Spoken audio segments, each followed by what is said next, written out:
حضور اکرم علیہ السلام نے فرمایا اے لوگو اطعموا الطعام، اے لوگو غریبوں کو کھانا کھلاؤ، افشوا السلام اور سلام کو تم پھیلاؤ، اور رات میں اس وقت نماز پڑھو جب سب کے سب سو جائے، تدخلوا الجنت بالسلام، تو تم جنت کے اندر سلامتی کے ساتھ داخل ہو جاؤ گے۔ آپ نے 3 کام کرنے کو کہا، اطعموا الطعام، غریبوں مسکینوں محتاجوں کو کھانا کھلاؤ، ان کا خیال کرو۔ دیکھو میرے پڑوس میں کون بھوکا ہے۔ ابھی رمضان میں ایک واقعہ میرے سامنے آیا، میں دسترخوان پر بیٹھا تھا اور بس افطاری کا وقت تھا، اور زار و قطار میں اس میسج کو پڑھ کے رونے لگا، میرے آنکھوں سے آنسو جاری ہو گئے۔ ایک بچہ ابھی گودرا کی سرزمین پر، اس نے 12 یا 11 سال کی عمر میں ایک مسجد میں رات میں چوری کی، اور چوری کر کے اس نے اندر پرچی ڈالی۔ 7 روزے گزر گئے تھے،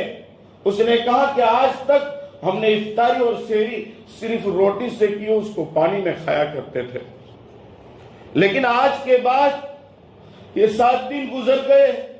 اب وہ غلہ بھی نہیں ہے۔ میں کہتا ہوں میں خود رو پڑا ہوں، اور اس بات کو بیان کرنے کی میرے گھر کے اندر میری طاقت نہیں تھی۔ آج تو ہم نے اللہ کے لوازمات کیسے کھائے، کیسے مشروبات پیے،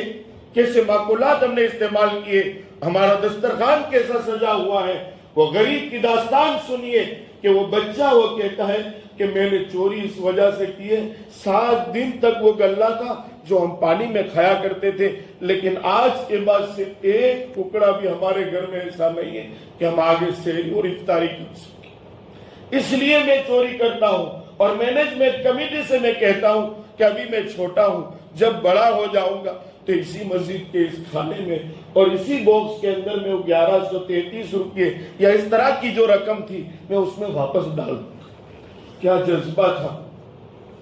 کیا اس کا عزم تھا،